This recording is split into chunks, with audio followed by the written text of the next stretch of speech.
Petani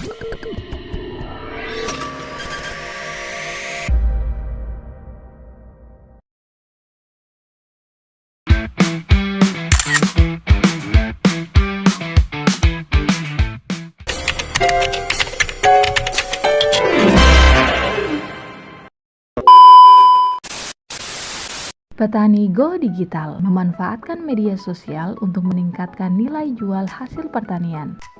Halo, shalom, selamat pagi Bapak Ibu dan teman-teman sekalian. Pada era digital seperti saat ini, media sosial tidak hanya digunakan untuk berkomunikasi dan mencari informasi, tapi juga dapat menjadi sarana pemasaran yang efektif. Melalui platform seperti Facebook, WhatsApp, Instagram, dan TikTok, petani memiliki peluang untuk menjangkau pasar yang lebih luas dan meningkatkan nilai jual hasil pertaniannya. Oleh karena itu, pada kesempatan ini kita akan membahas bagaimana media digital dapat dimanfaatkan untuk mendukung pemasaran hasil pertanian. Mengapa topik ini penting? Karena saat ini kita hidup di era digital, di mana hampir setiap orang memiliki smartphone. Masyarakat tidak hanya menggunakan internet untuk berkomunikasi, tetapi juga untuk mencari informasi, memesan makanan, membeli pakaian, hingga memenuhi berbagai kebutuhan sehari-hari. Perubahan perilaku ini membuka peluang besar bagi sektor pertanian. Jika produk pertanian dapat dipasarkan secara digital, maka peluang untuk mendapatkan pembeli akan semakin luas. Oleh karena itu, petani dan pelaku agribisnis perlu beradaptasi agar tidak tertinggal oleh perkembangan zaman. Meskipun sektor pertanian memiliki peran penting dalam penyediaan pangan, masih banyak petani menghadapi berbagai kendala pemasaran.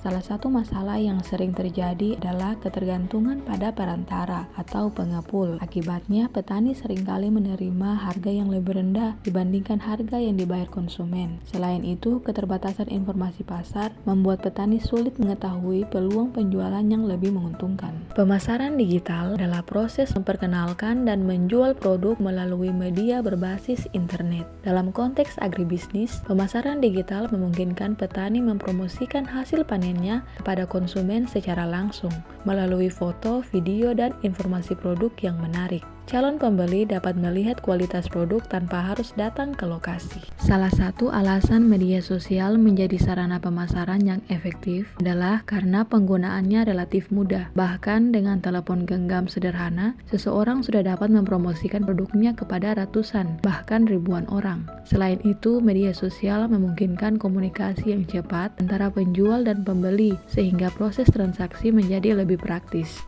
Dalam pemasaran digital, tampilan produk memiliki pengaruh yang besar. Foto yang jelas dan menarik dapat meningkatkan minat calon pembeli. Oleh karena itu, penting untuk mengambil gambar dengan pencahayaan yang baik dan menampilkan kondisi produk yang sebenarnya. Selain itu, informasi harga, lokasi, dan nomor kontak harus ditulis dengan jelas agar memudahkan konsumen. Sebagai contoh, seorang petani cabai yang biasanya menjual hasil panen kepada pengepul dapat mencoba memasarkan produknya melalui media sosial. Dengan mengunggah foto produk dan informasi harga, petani dapat menjangkau konsumen secara langsung. Cara ini berpotensi memberikan harga jual yang lebih baik karena mengurangi ketergantungan pada perantara. Generasi muda memiliki peran yang sangat penting dalam pengembangan agribisnis digital. Kemampuan menggunakan teknologi dan media sosial dapat dimanfaatkan untuk membantu petani memperluas pasar. Dengan kolaborasi antara pengalaman petani dan kreativitas generasi muda, sektor pertanian dapat berkembang lebih modern dan kompetitif. Ke depan, peluang agribisnis digital diperkirakan akan semakin besar. Konsumen semakin menginginkan produk segar yang dapat dipesan secara praktis. Dengan memanfaatkan teknologi, petani tidak hanya menjual produk, tetapi juga membangun merek dan kepercayaan konsumen. Hal ini dapat meningkatkan daya saing produk pertanian di pasar yang semakin luas. Sebagai penutup, dapat disimpulkan bahwa perkembangan teknologi digital memberikan peluang besar bagi sektor pertanian. Melalui media sosial dan platform digital lainnya, petani dapat menjangkau pasar yang lebih luas, meningkatkan nilai jual produk, dan memperkuat posisi mereka dalam rantai pemasaran. Oleh karena itu, kemampuan memanfaatkan teknologi digital perlu terus ditingkatkan agar agribisnis Indonesia semakin maju, inovatif, dan berkelanjutan.